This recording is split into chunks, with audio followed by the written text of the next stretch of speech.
Hi friends, ముందుగా గుత్తి వంకాయ కూరకి ఏం కావాలో చూద్దాం. ఏం రెడీ చేసుకోవాలి. స్టవ్ మీద బాణీ పెట్టుకుని ఒక స్పూన్ జీలకర్ర, 2 స్పూన్లు గసగసాలు వేసి కొంచెం దోరగా వేయించుకోవాలి. అవి కొంచెం వేగిన తర్వాత నేను 1/2 కేజీ వంకాయలకి 5 ఉల్లిపాయలు తీసుకున్నాను. పెద్ద ముక్కల కింద కట్ చేసుకుని పెట్టుకున్నాను. దోరగా వేగిన తర్వాత ఒక 10 జీడిపప్పులు వేసుకుని అవి కూడా వేయించుకుని ఒక 2 స్పూన్లు ఆయిల్ వేసుకోవాలి. దాంట్లో 2 స్పూన్లు ఆయిల్ వేసుకుని ఉల్లిపాయలు కోసి పెట్టుకున్నాం కదా రెడీగా పెద్ద ముక్కల కింద, అవి దాంట్లో వేసుకోవాలి. కొంచెం సాల్ట్ కూడా వేసుకుని 10 వెల్లుల్లి రెబ్బలు, సాల్టు, చిన్న అల్లం ముక్క కూడా వేసుకుని కొంచెం మగ్గనివ్వాలి. ఉల్లిపాయ పచ్చిపోయేదాకా కొంచెం మగ్గనిచ్చి వేసుకుంటే మనకి కూర త్వరగా అయిపోతుంది. పచ్చివాసన అనేది పోకుండా, పచ్చివాసన పోతుంది కనుక త్వరగా అయిపోతుంది కూర. ఎక్కువసేపు మగ్గాల్సిన పని అనేది ఉండదు. ముందుగా ప్రిపేర్ చేసుకుని పెట్టుకుంటాం. దాంట్లోనే సాల్ట్ వేసుకుంటే మగ్గుతాయి అన్నమాట. కొంచెం పచ్చివాసన పోయేదాకా కొంచెం మగ్గనిచ్చి ఉల్లిపాయని అప్పుడు ఫ్యాన్ కింద పెట్టుకొని చల్లారి పెట్టుకోవాలి. కొంచెం మగ్గాయి కదా, పచ్చివాసన పోయేదాకా మనం కలిపి చూస్తే తెలిసిపోతుంది. ఒక వంతు మగ్గిపోతే సరిపోతుంది, పచ్చివాసన పోతుంది. తీసి కొంచెం చింతపండు కూడా వేసుకుని దాంట్లోనే ఇప్పుడు చూసారు కదా మగ్గింది బాగా.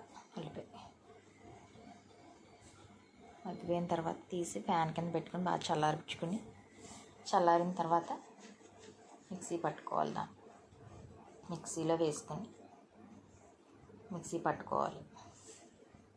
మసాలా మిక్సీలో వేసుకుని దాంట్లోనే కారం, సరిపడ్డా కారం, మీరు కారం తింటారో చూసుకుని సరిపడ్డా కారం, పసుపు, కొంచెం మసాలా పొడి, సాల్ట్ ముందే వేసాం కనుక మళ్ళీ చూసుకుని దాంట్లో సరిపోకపోతే కొంచెం వేసుకోవచ్చు. మిక్సీ పట్టుకున్నది చిన్న కొబ్బరికాయ ముక్క, పసుపు, చిన్న కొబ్బరికాయ ముక్క కూడా, పసుపు, కారం, కొంచెం మసాలా పొడి,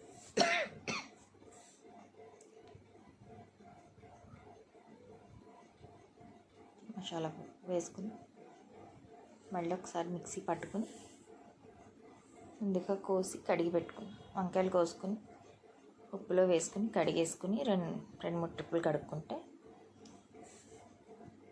వంకాయ వంకాయ బాగుంటుంది, కూర బాగుంటుంది అన్నమాట. బాగా కడిగేసి ముందుగా రెడీ చేసి పెట్టుకున్న వంకాయల్లో ఈ మసాలాను ప్రిపేర్ చేసుకున్న మసాలాను పెట్టుకుని గుత్తి వంకాయ కూర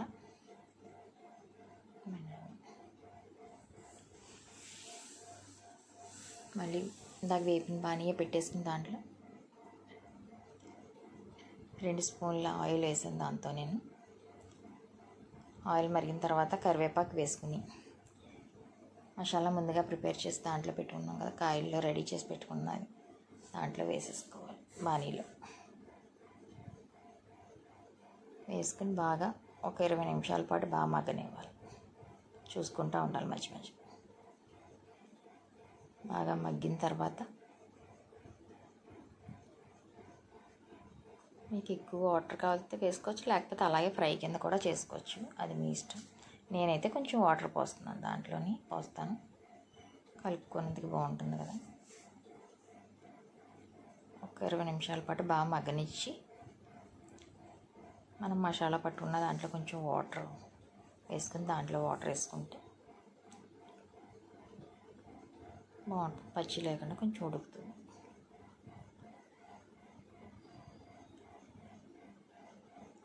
మగ్గిందో లేదో చూసుకొని మధ్య మధ్యలో కలుపుకుంటూ ఉండాలి.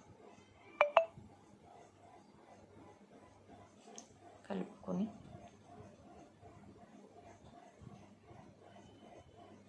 మనకి కారం సాల్ట్ కానీ సరిపోకపోతే ఇప్పుడు మగ్గిన తర్వాత కొంచెం వాటర్ పోస్తాం కదా, అప్పుడు వేసుకుంటే సరిపోతుంది. దాంట్లో కలుస్తుంది అనమాట. వాటర్ వేస్తాం కనుక సరిపోతే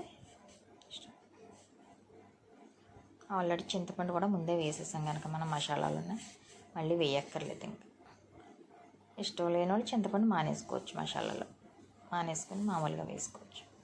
ఇలా ఫ్రై కూడా చేసేసుకోవచ్చు. అదే కాకపోతే కొంచెం వాటర్ పోసుకొని బాగా మగ్గిన తర్వాత కొంచెం వాటర్ పోసుకొని మళ్ళీ ఒక 10 నిమిషాల పాటు ఉడకనివ్వాలి. ఒక 10 నిమిషాలు ఉడకనిచ్చి దగ్గరికి అయిపోయిన తర్వాత చూసుకోవాలి. ఈసారి ఉప్పు కారం ఏమన్నా సరిపోయా లేవో చూసుకొని వేసుకొని, నాకైతే సరిపోయాయి, మీకు సరిపోకపోతే వేసుకోవచ్చు. దాంట్లో మీరు కూడా ట్రై చేసి ఎలా కుదిరిందో చెప్పండి ఫ్రెండ్స్. కొత్తిమీర కూడా వేసుకొని దగ్గరికి నూనె పైకి తేలిన తర్వాత ఆపేసుకోవాలి. నేనైతే ఇలా చేస్తున్నాను. మీరైతే ఎలా చేస్తారో కామెంట్ చేయండి. మీరు కూడా ట్రై చేసి ఎలా కుదిరిందో మాకు కామెంట్ చేయండి ఫ్రెండ్స్.